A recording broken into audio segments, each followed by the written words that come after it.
Kisah Para Rasul pasal 18 ayat yang pertama. Kemudian Paulus meninggalkan Athena lalu pergi ke Korintus. Di Korintus ia berjumpa dengan seorang Yahudi bernama Aquila yang berasal dari Pontus. Ia baru datang dari Italia dengan Priscilla istrinya karena Kaisar Claudius telah memerintahkan supaya semua orang Yahudi meninggalkan Roma. Paulus singgah ke rumah mereka. Dan karena mereka melakukan pekerjaan yang sama, ia tinggal bersama-sama dengan mereka. Mereka bekerja bersama-sama karena mereka sama-sama tukang kemah. Dan setiap hari Sabat, Paulus berbicara dalam rumah ibadat dan berusaha meyakinkan orang-orang Yahudi dan orang-orang Yunani. Ketika Silas dan Timotius datang dari Makedonia, Paulus dengan sepenuhnya dapat memberitakan firman di mana ia memberi kesaksian kepada orang-orang Yahudi bahwa Yesus adalah Mesias. Tetapi ketika orang-orang itu memusuhi dia dan menghujat, ia mengebaskan debu dari pakaiannya dan berkata kepada mereka, "Biarlah darahmu tertumpah ke atas kepalamu sendiri. Aku bersih, tidak bersalah. Mulai dari sekarang aku akan pergi kepada bangsa-bangsa lain." Maka keluarlah ia dari situ, lalu datang ke rumah seorang bernama Titius Justus, yang beribadah kepada Allah dan yang rumahnya berdampingan dengan rumah ibadat. Tetapi Krispus, kepala rumah ibadat itu, menjadi percaya kepada Tuhan bersama-sama dengan seisi rumahnya, dan banyak dari orang-orang Korintus yang mendengarkan pemberitaan Paulus menjadi percaya dan memberi diri mereka dibaptis. Pada suatu malam berfirmanlah Tuhan kepada Paulus di dalam satu penglihatan, "Jangan takut, teruslah memberitakan firman dan jangan diam.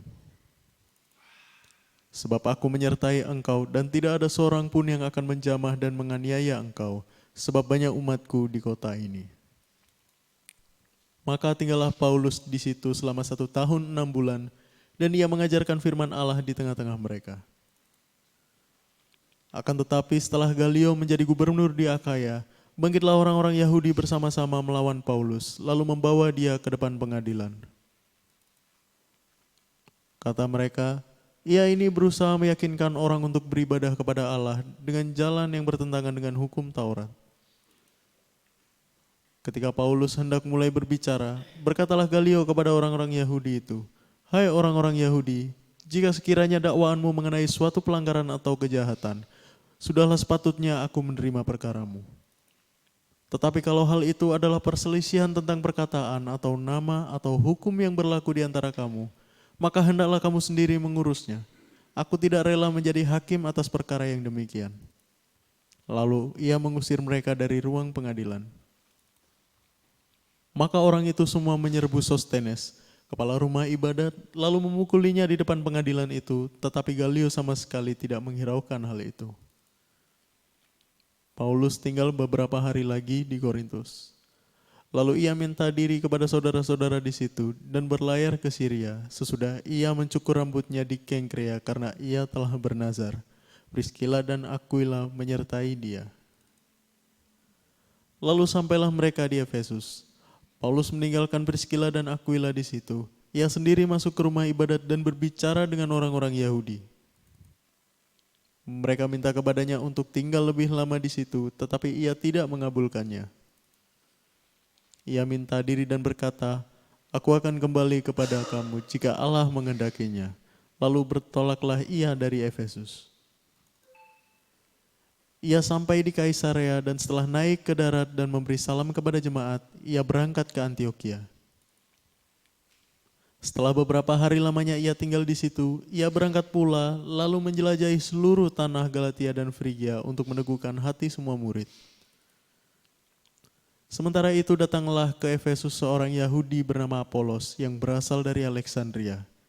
Ia seorang yang fasih berbicara dan sangat mahir dalam soal-soal kitab suci. Ia telah menerima pengajaran dalam jalan Tuhan. Dengan bersemangat ia berbicara dan dengan teliti ia mengajar tentang Yesus. tetapi ia hanya mengetahui baptisan Yohanes. Ia mulai mengajar dengan berani di rumah ibadat, tetapi setelah Priskila dan Aquila mendengarnya, mereka membawa dia ke rumah mereka dan dengan teliti menjelaskan kepadanya jalan Allah. Karena Apolos ingin menyeberang ke Akaya, saudara-saudara di Efesus mengirim surat kepada murid-murid di situ, supaya mereka menyambut dia. Setibanya di Akaya, maka ia oleh kasih karunia Allah menjadi seorang yang sangat berguna bagi orang-orang yang percaya. Sebab dengan tak jemu-jemunya ia membantah orang-orang Yahudi di muka umum dan membuktikan dari kitab suci bahwa Yesus adalah Mesias. Oke, shalom semuanya. Tuhan Yesus memberkati ya. God bless you all. Oke, hari ini kita tetap belajar yang sama tentang perjalanan Paulus. Episode yang lalu kita bicara bagaimana Paulus direndahkan. Ketika Paulus sudah bukan siapa-siapa. Nah, hari ini kita akan belajar bagaimana Paulus merendahkan diri. Saudaraku, Paulus itu seseorang yang hebat, yang diambil Tuhan dari orang yang hebat. Paulus dengan Saul itu sama. Saul anak orang berada. Paulus itu seseorang yang bertumbuh dewasa dalam kalangan kerohanian, lalu menjadi imam muda. Sebagai seseorang yang punya karir keimanan dan keimaman, sebagai seseorang yang punya karya di dalam melayani di rumah Tuhan yang dikelola oleh para tua-tua, ahli Taurat, imam-imam. Sehingga Paulus ketika lulus sekolah S3 dari Universitas Gamaliel yang dipimpin oleh orang yang sangat dihormati di Israel yang namanya Gamaliel. Paulus murid kesayangan, murid yang punya dedikasi, murid yang disiplin, yang ketat dengan Taurat. Paulus mempunyai ranking tertinggi sehingga dilirik oleh para imam dijadikan imam muda. Biasanya imam-imam itu usianya sudah melewati batas-batas tertentu. Paulus tidak, dari usia muda. Sehingga dia menjadi anggota Sanhedrin. Semuanya imam-imam kepala, saudaraku. Dan yang kedua, Saulus itu mengenal seluruh keberadaan umat Israel. Yang namanya dia bisa sebutkan Farisi, Saduki dan sebagainya. Dan dia punya pengakuan yang hebat dari umat Israel. Di mana dia akhirnya punya surat kuasa membunuh orang Kristen. Bukan dari orang Romawi, bukan dari pemerintah Romawi, bukan dari gubernur Romawi, tapi dari imam kepala. Saudaraku, bagaimana Paulus ini karirnya, kebenarannya dia, kemampuan dia melewati segala batas, saudaraku. Sehingga dia menjadi bintang hebat, dipanggil sama Tuhan menjadi hambanya. Berbeda dengan Petrus. Tapi kita bicara tentang Paulus hari ini. Paulus di Damsyik ketemu dengan sinar, ketemu dengan suara. Di mana Paulus menjadi buta. Kenapa kamu aniaya? Maka Paulus gak melupakan kata-kata aniaya. Dia katakan, aku penganiaya jemaat. Walaupun dia mengatakan dia rasul ke-13. Paulus tahu tatanan hierarki organisasi. Tetapi Paulus membawa masa lalunya yang hebat di dalam tatanan hierarki Kristus, ditambahkan dengan merendahkan diri dengan kenyataan yang ada, kejahatan dia di masa lalu. Berapa banyak anak-anak Tuhan termasuk hamba-hamba Tuhan, berapa sering di antara kita takut diketahui masa lalunya, Mungkin asal muasal orang tidak berarti, orang miskin, orang kampung, orang desa. Yang hari ini pelayanannya sudah luar biasa. Mungkin takut diketahui kalau enggak sekolah, ngomongnya bahasa Inggris terus. Padahal sekolah SMP aja enggak lulus. Tuhan udah dandanin seperti kitab Yesaya tulis. Kitab Yeremia tulis. Udah didandanin hai Israel dengan segala perhiasan dari Allah. Tapi ingat saudaraku, Allah mengenal kamu sejak sebelum dunia dijadikan. Tuhan bicara kepada Paulus seperti itu. Karena Paulus tulis, sejak sebelum dunia dijadikan, aku sudah dipilih dan dipanggil menjadi seorang rasul. Dari dalam perut ibuku, aku sudah dipanggil menjadi seorang nabi. Yeremia tulis. Dari sebelum dunia dijadikan, Tuhan itu sudah tahu. Sejak dari dalam perut, Tuhan tahu kamu di perutnya siapa. Gambarmu itu ada di surga. Tetapi kamu ingin hapus gambar itu di dunia. Dengan berpenampilan yang hebat. Saya sering melihat, mengalami bagaimana seseorang yang melayani Tuhan. Berpenampilan hebat tapi keluarganya tidak hebat. Berpenampilan mewah, keluarganya tidak mewah. Ingin menutupi segala sesuatu yang masih kurang. Dari menutupi masa lalu sampai masa sekarang. Bangga dengan gelar yang berjejer. Padahal gelar itu diberitakan kalau ngomongnya itu anugerah. Asalnya saya ini begini. Hari ini oleh karena anugerah Tuhan, saya menjadi seperti ini. Awalnya. Paulus mengakui penganiaya jemaat, Saul tidak. Saul anak orang berada, ketemu Nabi Samuel itu minder. Saul tahu tata cara Taurat, tahu tata cara agama. Ketemu Nabi Samuel harus membawa persembahan. Saul orang awalnya baik, kalau Paulus awalnya tidak baik. Ketika ketemu Nabi Samuel, lalu Allah bekerja melalui Nabi Samuel. Saul ditetapkan jadi raja, sampai Saul mengalami kepenuhan ilahi. Jadi Saul mengenal Tuhan ketika kepenuhan roh dan dia bernubuat. Dia mengalami atmosfer surgawi. Itu Saul.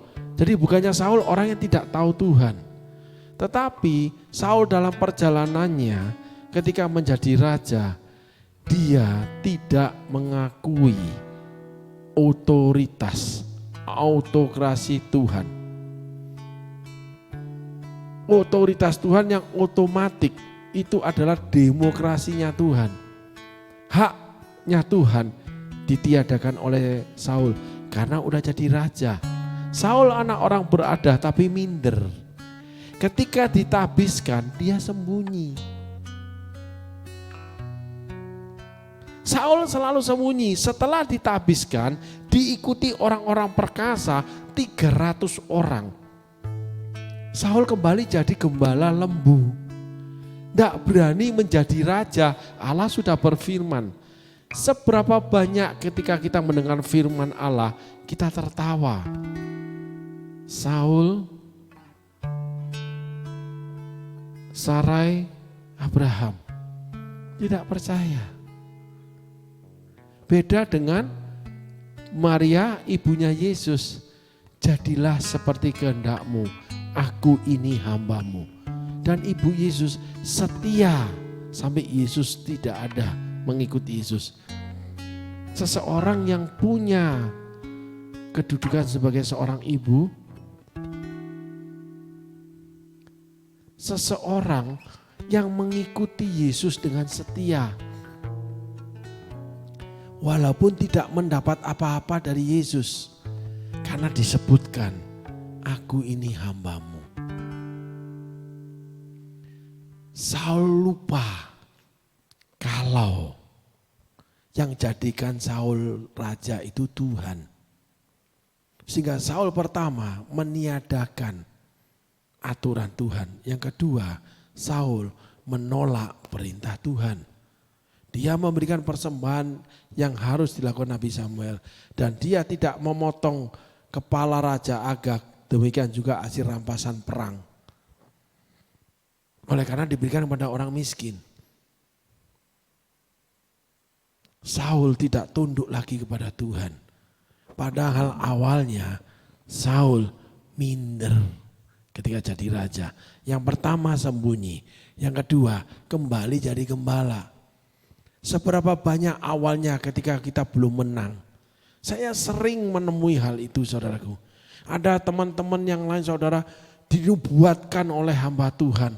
Kamu akan menjadi paling kaya di antara kelompokmu. Kamu nanti menjadi kaya, kamu punya mobil harganya sekian. Orang-orang yang dimuatkan itu tertawa saudaraku. Mana mungkin, hidup gini aja susah. Tapi ketika nubuatan itu jadi, mereka meninggalkan Tuhan. Mereka tenggelam di dalam apa yang Tuhan berikan. Mereka tidak seperti awal.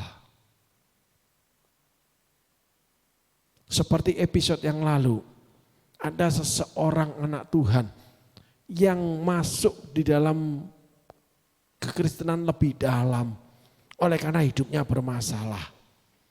Menghamili anak orang kaya, diusir. Lalu hidup berjuang menjadi sales karena enggak punya ijazah. Setelah ikut Tuhan sungguh-sungguh diberkati Tuhan, punya hati sama Tuhan. Rumahnya diberikan buat pelayanan, kamar semua diberikan buat pelayanan. Sengaja sewa yang paling mahal karena kamarnya banyak. Cuman kamar pribadi yang enggak diserahkan kepada pelayanan. Pada suatu hari seorang hamba Tuhan berbicara sama dia. Masihkah kamu mengambil gitarmu, memetiknya tepat jam 12 malam untuk memuji dan berdoa kepadaku. Karena sebelum diberkati, walaupun setelah diberkati, dia betul-betul hidup melayani Tuhan. Bekerja semuanya untuk keluarga, Tuhan angkat dia. Benar-benar saudaraku, menjadi gembala, diberkati, punya mobil mewah dan sebagainya. Punya uang. Dia pikir sudah selesai. Tidak, ukuran Tuhan berbeda. Dan hamba Tuhan ini bicara, masihkah kamu? Seringkali kita berpikir yang kita lakukan sudah cukup. Itulah pengabdian kita pada Tuhan. Setelah diberkati kita memberkati lebih sama Tuhan. Tapi permasalahannya bukan itu yang diinginkan Tuhan. Sama dengan Abraham ketika melakukan mempersembahkan pada Ishak. Bukan itu yang diinginkan Tuhan. Ketika Paulus akhirnya dikejar-kejar mau dibunuh. Dia melayani Tuhan. Bukan Tuhan kehendaki dia jadi orang hebat di dunia kekristenan. Bukan menjadi rasul hebat dunia kekristenan. Dia dipakai door to door, man to man. Khotbah di rumah ibadat, dia ditolak, dianiaya. Dia khotbah di rumah kecil sebelah rumah ibadat, dia mendapatkan jiwa-jiwa yang banyak. Ketika di rumah sharing-sharing doang dengan yang di rumah ngopi bersama, malah yang di rumah yang mendapatkan hamba Tuhan yang diajarin, yaitu Aquila Priscilla. Seringkali kita melihat yang hebat-hebat, yang kita lakukan hebat-hebat, yang kita sudah berikan hebat-hebat. Seperti episode yang lalu ada orang kaya punya 100 miliar dengan seorang buruh pabrik yang cuma gaji 2,7 juta yang memberikan persepuluhan 270.000. Orang kaya memberikan 4 miliar, memberikan ruko buat gereja. Siapakah yang lebih besar? Ukuran yang kamu pakai akan aku ukurkan kepadamu dan ditambahkan. Seringkali kita mengukur segala sesuatu dari sudut pandang mata kita, apa yang kita sudah lebih atau kita lebih-lebihkan. Tapi kenapa Tuhan selalu berbicara kurang? Karena di tempat kuranglah Tuhan bekerja untuk menambahkan. Itulah artinya firman Allah, di mana kamu lemah, di situ kamu kuat. Karena di dalam kelemahanmu, kuasaku sempurna bekerja. Paulus orang yang diikuti, Paulus orang yang terhormat, harum namanya. Paulus punya surat kuasa, Paulus punya segalanya. Bahkan Paulus itu warga negara Roma. Paulus tidak terjamah, tapi ketika ikut Tuhan, Paulus ditolak di rumah ibadat. Paulus ditentang, Paulus mau dibunuh, Paulus dimasukin penjara. Paulus bahkan memberitakan Injil di rumah kecil, di rumah door to door, man to man. Paulus diambil dari tempat terhormat, diletakkan di tempat yang tidak terhormat. Saul diambil dari orang berada, ditempatkan menjadi raja besar. Saul gagal, Paulus berhasil. Mari kita lihat perspektif Allah dengan benar. Ketika kita melihat sesuatu lebih besar, itu yang kita ingini. Justru Allah sediakan yang kecil. Dari bangkai keluarlah madu. Dari benih tumbuhlah sebuah pohon, biji sesawi. Seringkali kita melihat hamba Tuhan besar, orang kaya, kita hormati lebih, kita berikan lebih. Sedangkan hamba Tuhan yang biasa-biasa, yang benar-benar sederhana, anak-anak Tuhan yang enggak punya apa-apa, kita beri seadanya, seenaknya. Coba saudara pikirkan, di pertemuan jemaat, bahkan pertemuan hamba-hamba Tuhan, yang besar ngobrol dengan yang besar, yang kecil ngobrol dengan yang kecil. Itukah yang dikehendaki Allah? Karena itu ukuran dunia. Ketika Daud menikmati kemenangannya, dia jatuh dengan Batseba. Ketika Saul mempertahankan kemenangan dia sebagai raja, di situ dia ditinggalkan Allah. Ketika Saul merasa minder, di situ Allah cari dan angkat dia. Ketika Daud di ujung maut, ketika Daud di ladang, di situ Tuhan panggil, pilih dia. Lalu Tuhan angkat, Tuhan lindungi sampai dia menjadi raja. Tuhan yang mengurapi, Tuhan yang meneguhkan. Sama-sama 40 tahun Saul dengan Daud. Ada sebuah tokoh lagi, satu orang tokoh yang kecil, yang menjadi budak umur sampai 30 tahun, menjadi bujang sampai 40 tahun, lalu menjadi pemimpin besarnya Tuhan 40 tahun, namanya Yosua. Budak, bujang, jadi pemimpin besar Tuhan. Musa, pangeran, dibuang di Midian, menjadi gembala kambing domba, lalu menjadi pemimpin budak, pemimpin di Mesir, pangeran Mesir, panglima perang, direndahkan menjadi menantu, anak mantu Yitro, cuma mengembalakan kambing domba, dipanggil Allah menjadi pemimpin budak, bukan di istana tapi di padang gurun. Saudara bisa melihat enggak garisnya Allah memanggil dan memilih kita? Apabila kita mempelajari ini, seyogyanya kita harus tahu bahwa penempatan Allah tidak bergantung daripada kamu di mana berasal. Penempatan Allah tidak bergantung di mana kamu hari ini Tuhan tempatkan. Penempatan Allah tidak bergantung di mana kamu hari ini menjadi siapa. Termasuk penempatan Allah tidak bergantung yang lalu kamu itu siapa. Allah itu punya teokrasi, punya autokrasi. Teokrasi pemerintahan sendiri, Dia juga punya automatically itu yang dia kerjakan sesuai dengan janjinya.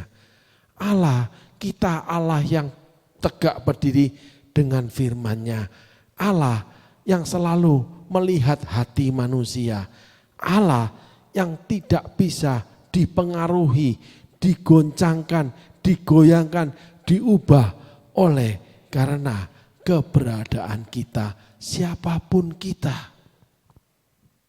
Tapi Allah selalu menengok hati kita. Di mana hatimu berada, hartamu berada. Amin saudaraku. Hari ini kita belajar. Bukan karena atau bukan menjadi. Tetapi oleh karena kita sendiri. Yaitu hati kita yang mengasihi Allah. Dari awal sampai selama-lamanya. Dari bukan siapa-siapa sampai menjadi siapa-siapa. Dari enggak punya apa-apa sampai punya segalanya. From zero to be hero. From nothing to be something. But where is your feeling? Di mana perasaanmu berada? Rasamu. Rasa seperti Daud tenggelam dalam kemenangan. Rasa seperti Saul yang mempertahankan yang dia miliki. Rasa seperti Paulus yang mengakui saya penganiaya jemaat. Rasa seperti Musa yang tidak rewel untuk apa yang Allah tetapkan. Dia memimpin budak di padang gurun. Rasa yang gak rewel seperti Yosua. 30 tahun jadi budak, 40 tahun jadi bujang. Sampai akhirnya dipilih Allah jadi pemimpin. Jangan punya rasa seperti Daud yang lupa dirinya siapa. Jangan punya rasa seperti Saul yang lupa dia dari mana. Apapun yang kita miliki hari ini, gak boleh meniadakan siapa kita dan bagaimana kita. Karena Allah pada suatu hari nanti akan bertanya terhadap saudara dan saya. Dari mana kamu aku ambil? Kenapa kamu berbuat jahat? Ini itu sudah aku beri kepada kamu. Kurang minta, kenapa kamu berbuat jahat terhadap A, B, C, D. Kisah Daud ditegur oleh Nabi Nathan untuk pembunuhan terhadap Uria. Hati-hati saudaraku, keberhasilan sering menjebak kita. Kemenangan sering menjerumuskan kita yang membuat kita lupa kita itu siapa sebenar-benarnya. Bahwa kita itu zero, kita itu nothing. Sehingga saudara membutuhkan cermin pantul, cermin yang memantulkan belakang saudara. Saudara hari ini berdiri tegak, saudara hebat, saudara kaya, saudara dipakai Tuhan, saudara luar biasa, dikenal dan sebagainya. Tetapi Allah sering mengingatkan, dari mana kamu aku ambil? Siapa kamu itu sebenarnya? Sehingga kita enggak perlu menyembunyikan, kita enggak perlu menutupi dengan kelebihan. Tapi hendaklah kita tetap mengakui seperti Paulus. Hati sebagai hamba yang mau taat dan setia padamu Bapa. Gak rewel, gak menentang, gak meninggalkan, gak memilih. Semuanya oleh karena Tuhan. Dan kita kembalikan kepada Tuhan. Sehingga apapun yang Tuhan inginkan, apapun yang Tuhan berikan, itu oleh karena Tuhan, baik atau buruk. Karena pada awalnya kita hanyalah bangkai yang akhirnya dijadikan madu, seperti madu yang manis. Amin saudaraku, Tuhan Yesus berkati. Terima kasih.